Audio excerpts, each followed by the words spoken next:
You were born with individual strengths and a unique purpose. Don't let fears, false beliefs, or life's happenings diminish your influence. It's time to live and lead for impact.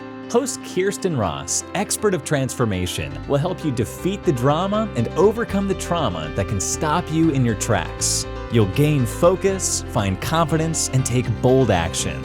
Unleash passionate, purposeful you. Let's go.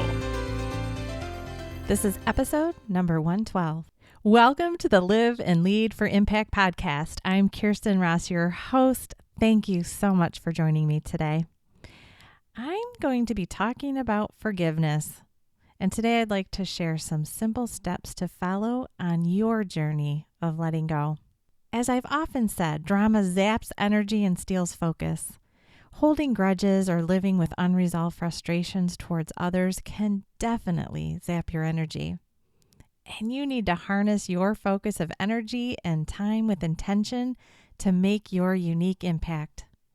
So, does forgiveness need to be a part of your work? Bitterness, anger, frustration, and hatred are all energy-sucking emotions and are often associated with how we feel about those we believe have disrespected us, hurt us, or taken us for granted.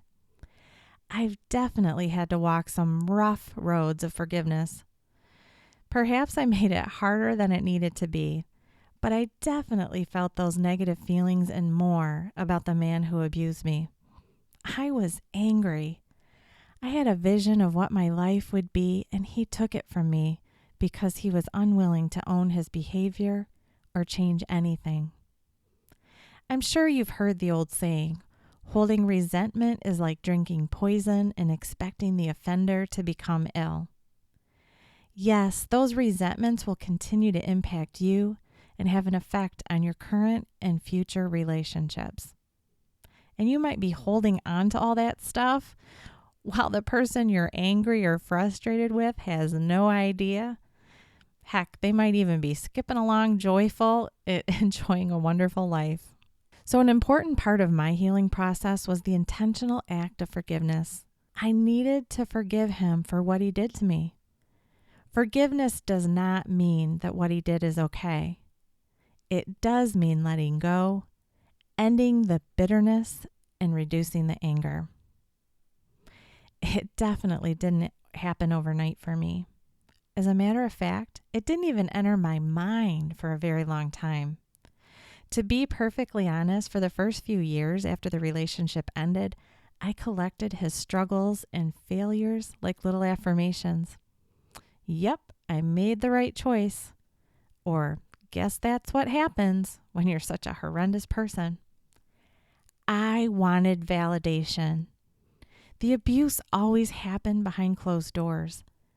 I wanted his life going forward to act as proof of what had happened to me.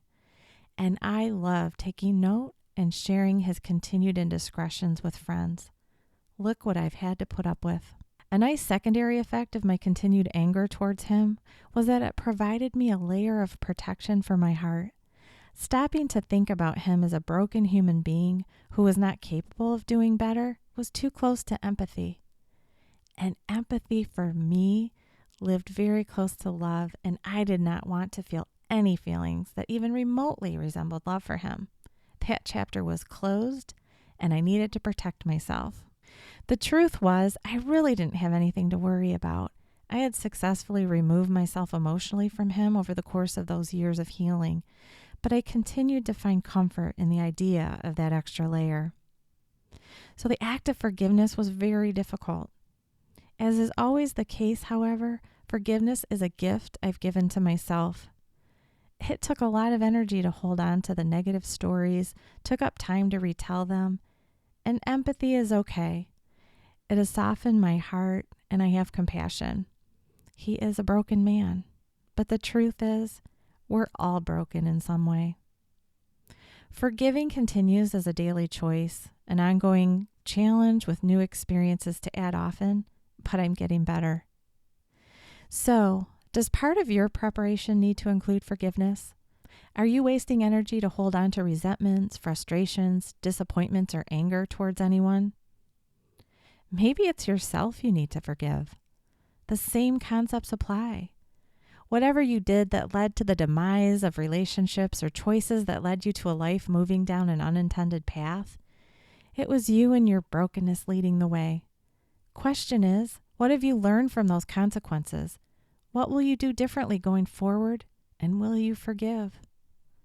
The reality is you can beat yourself up while you live the consequences of your actions, or you can give yourself grace as you embrace your current circumstance.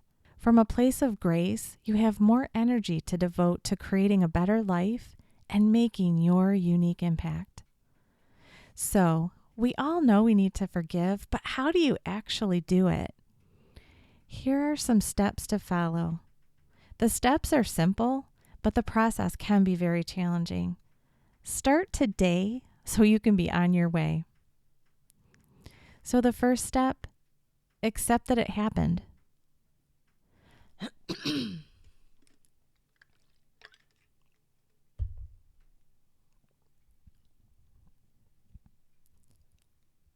After an event and while we're very angry, we spend a lot of time thinking about all the ways the situation could have been different.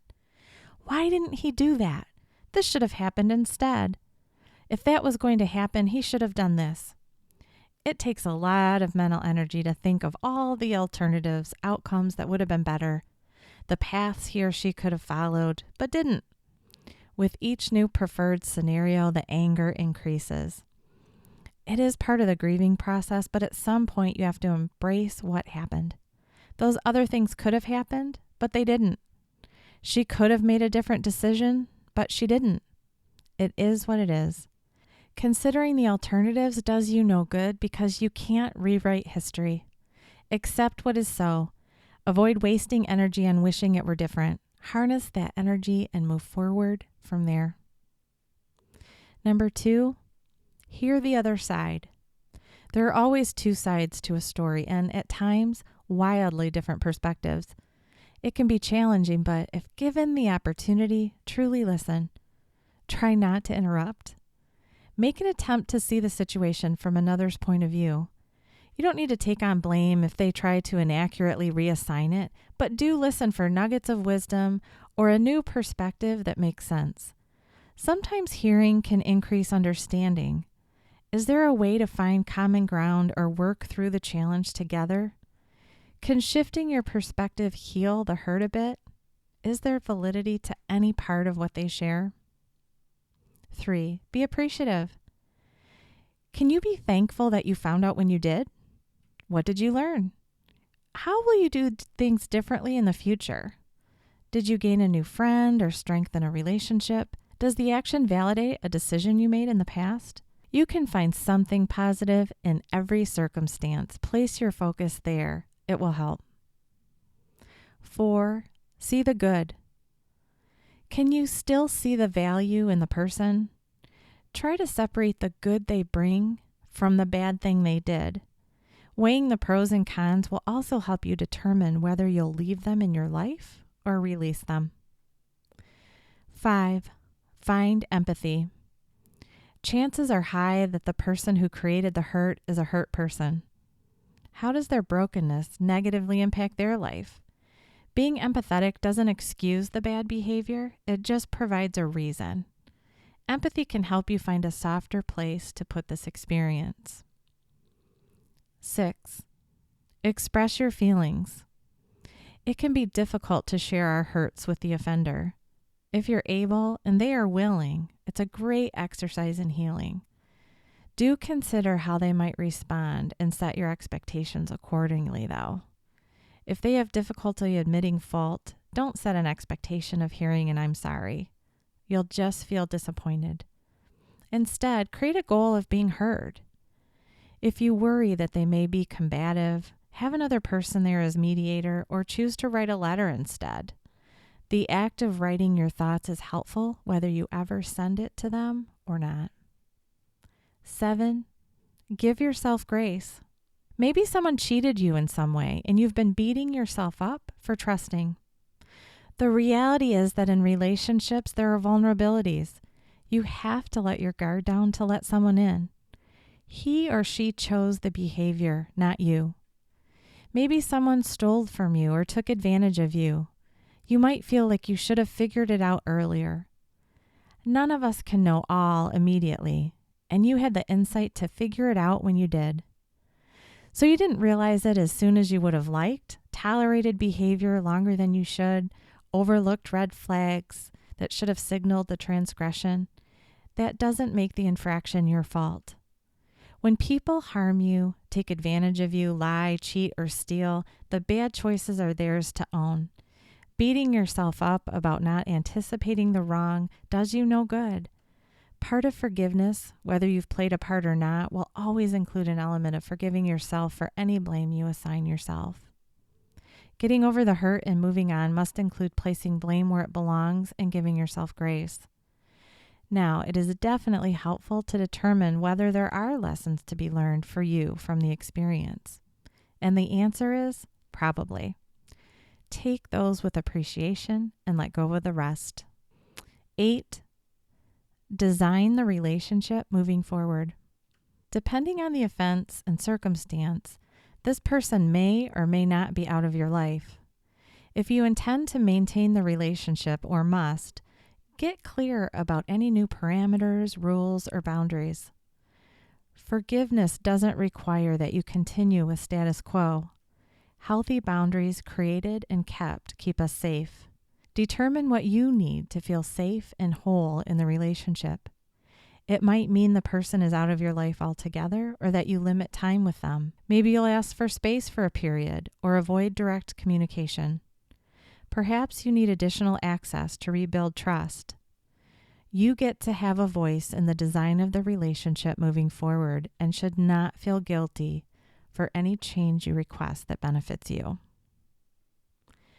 Number 9, pray.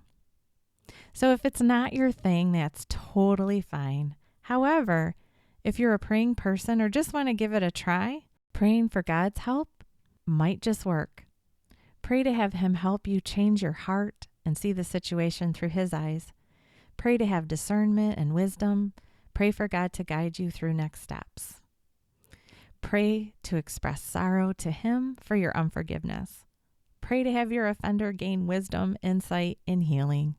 You know, if it's something new to you and you feel uncomfortable, you could just give it a try. I hope that these steps will help you embark on your new journey to forgiveness and letting go.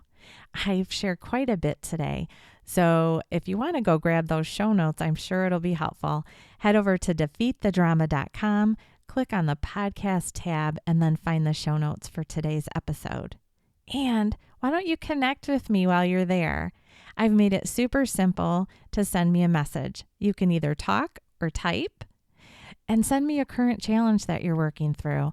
I'll provide you with some individualized strategies to help you make your impact, and I'll share them on a future episode. So until next time, make it a great day and get out there and make your unique impact.